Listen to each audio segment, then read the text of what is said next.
Assalamualaikum warahmatullahi wabarakatuh. Selamat Waalaikumsalam pagi warahmatullahi pemirsa YouTube wabarakatuh. Kementerian Agama Kabupaten Kulon Progo.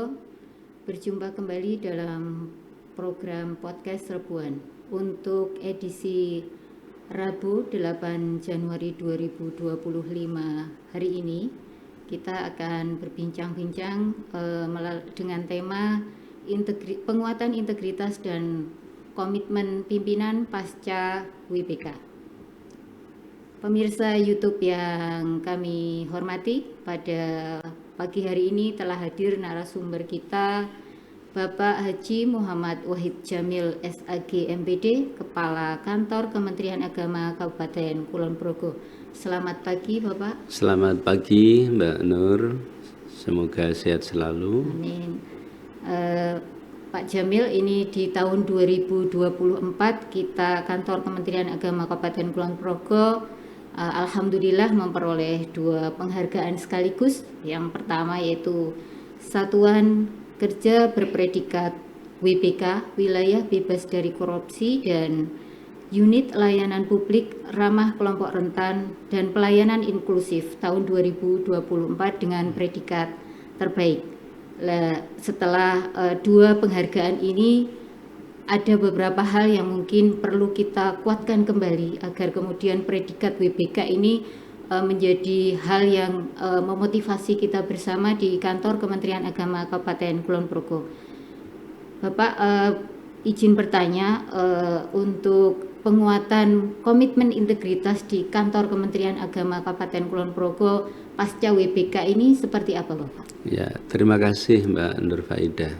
Jadi yang pertama, bahwa anugerah zona integritas wilayah bebas dari korupsi yang diberikan oleh Menpan juga dikuatkan oleh Pak Menteri Agama kepada Satuan Kerja Kantor Kementerian Agama Kabupaten Kulon Progo tentu merupakan sebuah anugerah yang patut kita syukuri, karena apa yang telah kita lakukan dan dari semua unsur yang ada di kantor Kemenak Kulon Progo telah betul-betul memegang teguh komitmen integritas serta berikhtiar terus-menerus untuk memberikan layanan yang terbaik.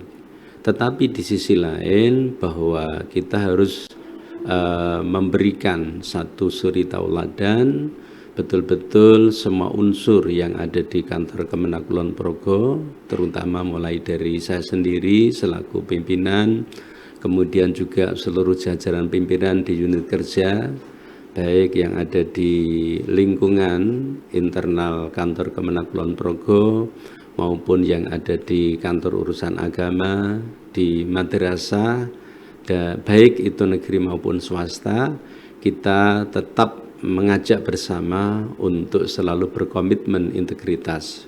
Karena apa? Pimpinan menjadi contoh bagi seluruh pegawai yang menjadi tanggung jawabnya, dan tentu bentuk integritas adalah satunya kata dengan perbuatan, bahwa apa yang telah menjadi komitmen kita tentu harus kita wujudkan dalam kinerja dan perilaku kita sehari-hari.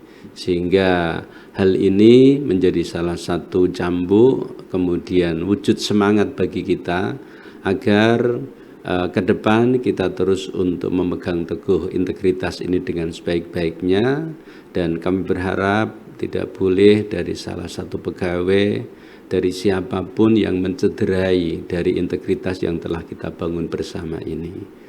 Tentu sebagai salah satu wujud agar kita bisa menjalankan integritas dengan baik, jangan dijadikan sebagai sebuah beban, tetapi jadikan sebagai lifestyle, gaya hidup kita. Memang gaya hidup kita ya betul-betul berkomitmen integritas.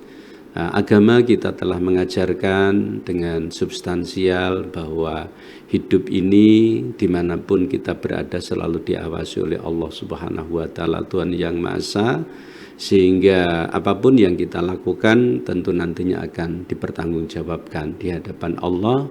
Dan secara hukum kita pun juga harus bertanggung jawab kepada siapa yang memberikan amanah kepada kita semuanya. Mungkin itu secara umum Mbak Nur.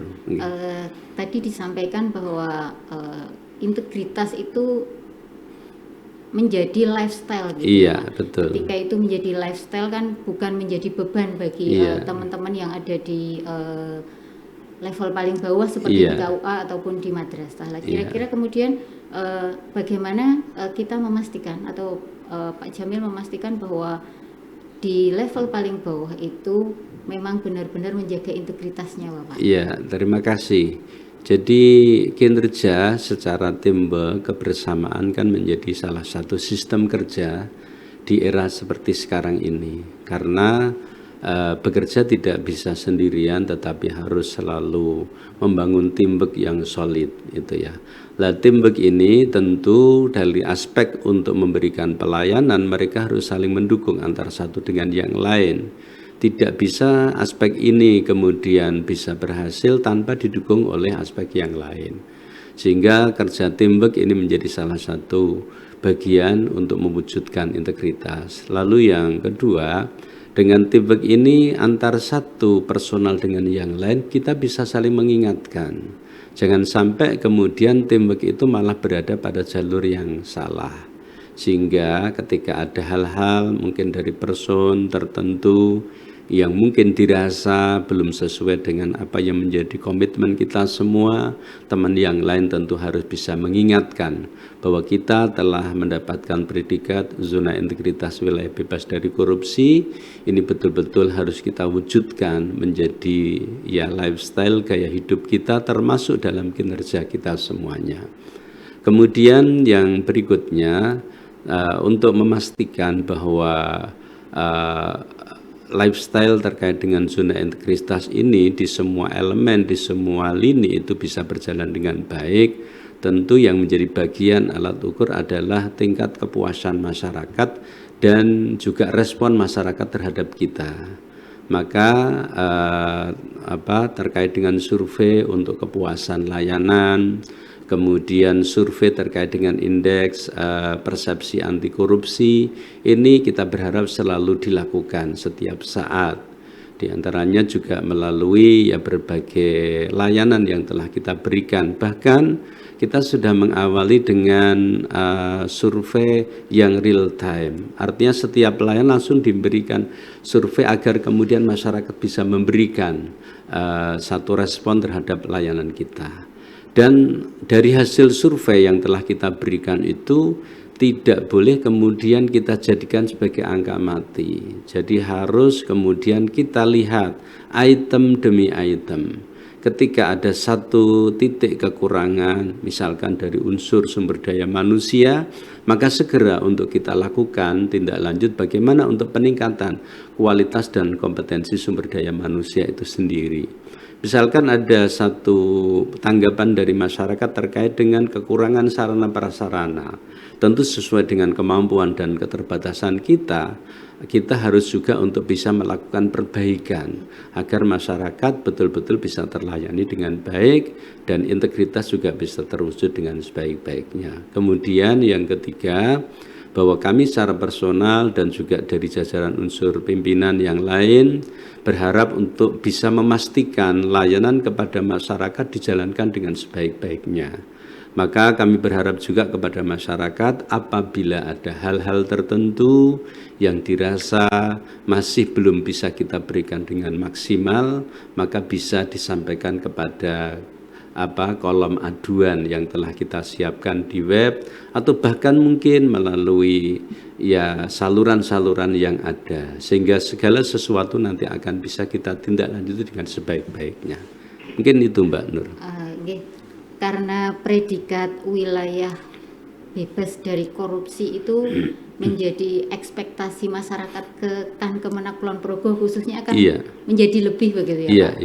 Jadi pengukurannya kan berarti melalui survei tadi. Salah satunya yang real time kita bisa melihat itu. Dari survei. Kemudian ketika ada item di survei yang tidak bisa atau kurang memenuhi ekspektasi, Iya. dilakukan evaluasi Iya, dan betul. diperbaiki begitu ya. Iya, jadi begitu melihat bahwa nilai di unsur sumber daya manusia misalkan ternyata memiliki nilai yang berkurang atau ada catatan tertentu yang diberikan oleh masyarakat, maka kita harus segera untuk melakukan evaluasi dan tindak lanjutnya secara nyata.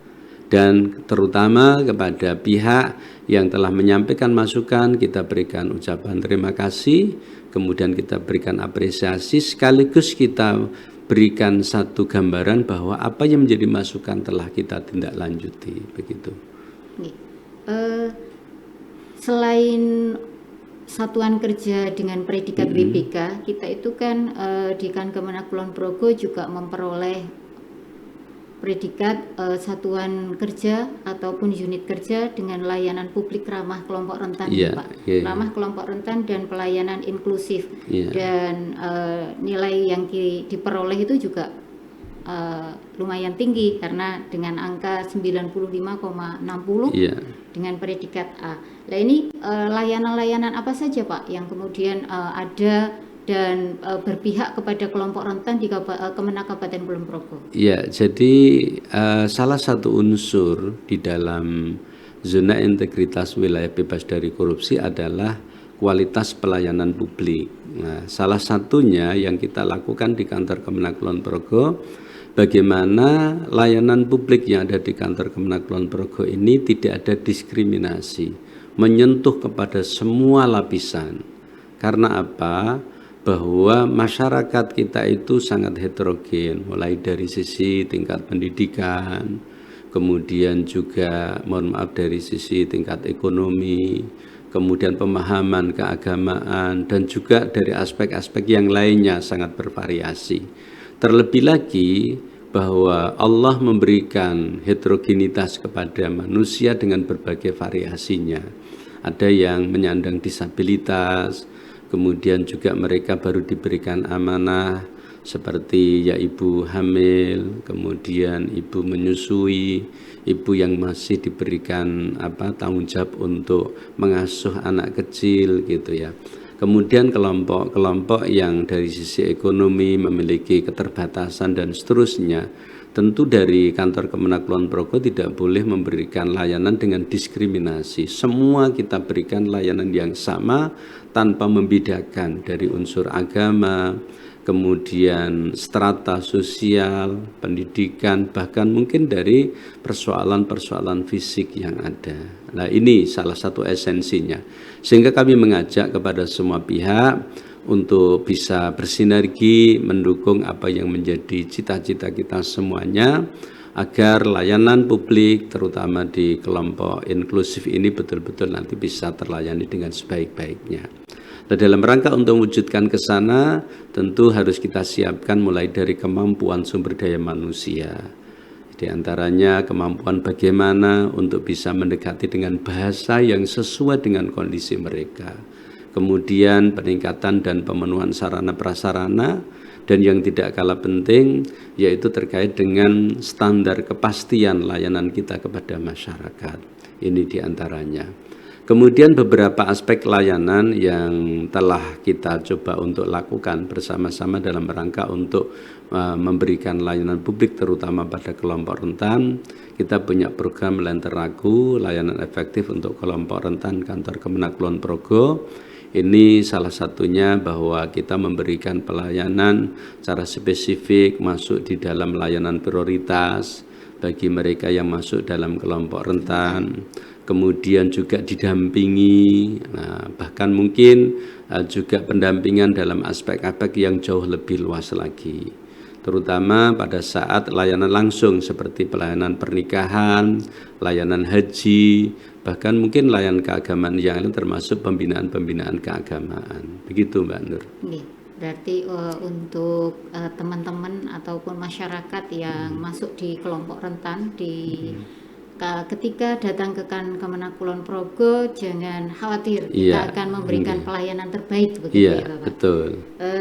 Baik, ini ada pertanyaan Bapak dari komunitas Pagi Hari Channel. Yang pertama, apa indikator integritas sudah menjadi lifestyle pegawai. Ya. Itu kemudian yang kedua, bagaimana penjabaran komitmen pimpinan dalam WBK dan pelayanan publik, Bapak? Oh ya, jadi indikator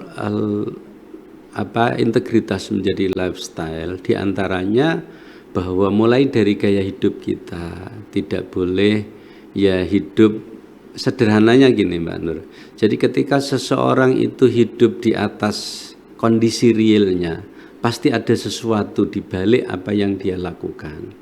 Maka hidup sederhana, hidup sesuai dengan kemampuan yang ada, itu harus menjadi salah satu gaya hidup dalam kehidupannya.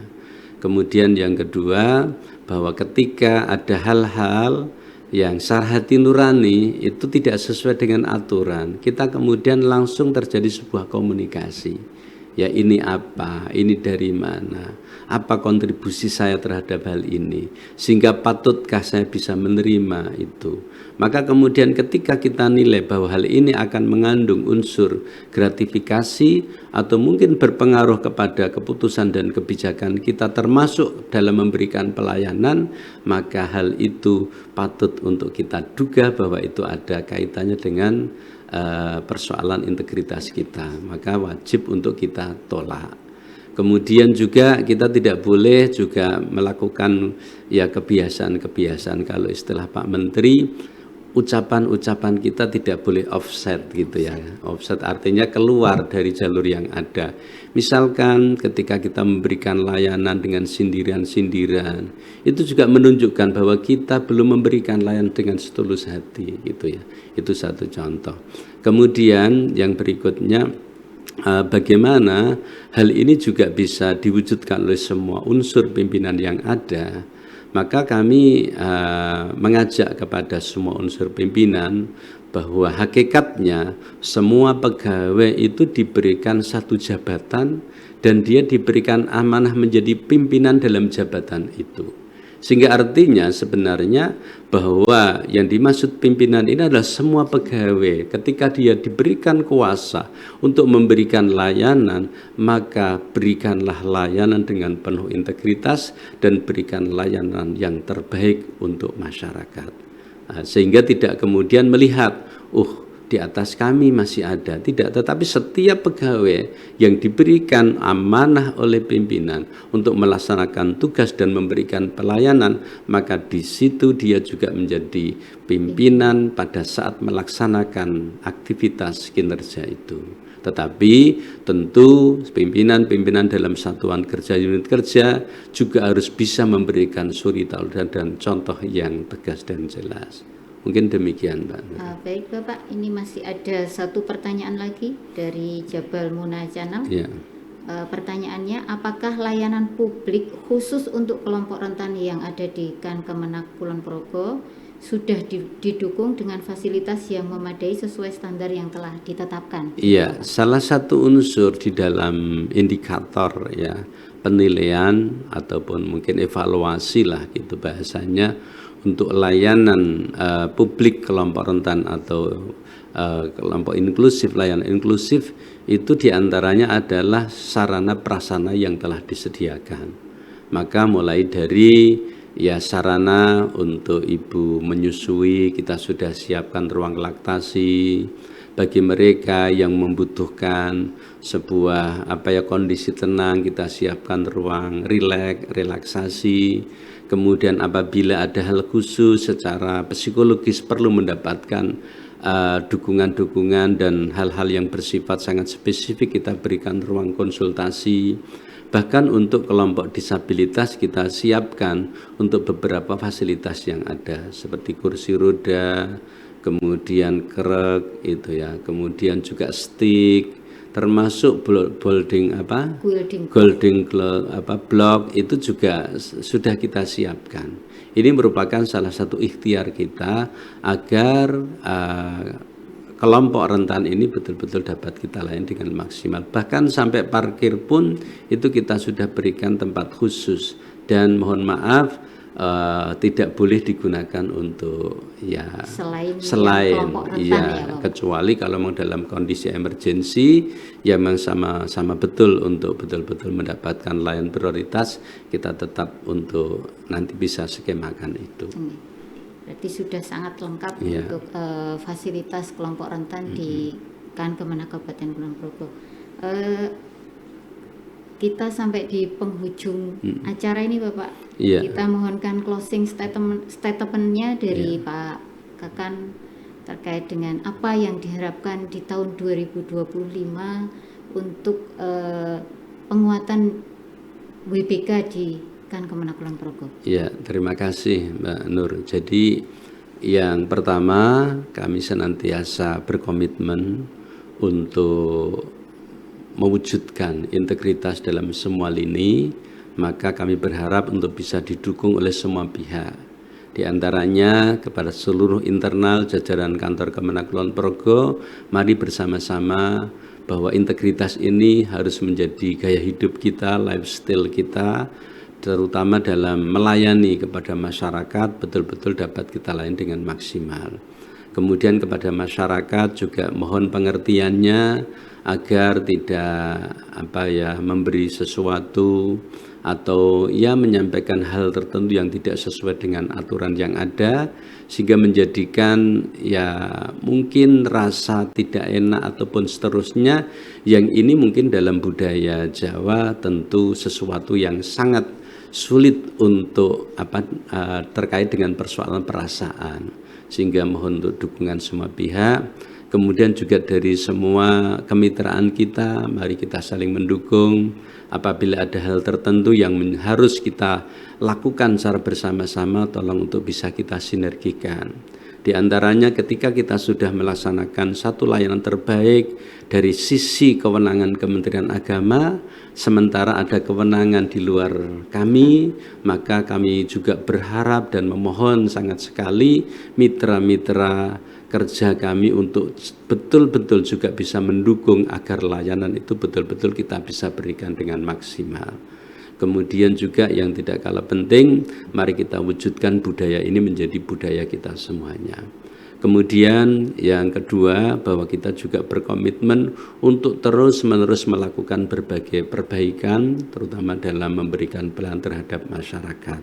Namun demikian kami menyadari bahwa kami semua juga manusia biasa yang punya keterbatasan, sehingga apabila ada hal-hal yang kurang, tolong untuk bisa disampaikan melalui saluran yang tepat.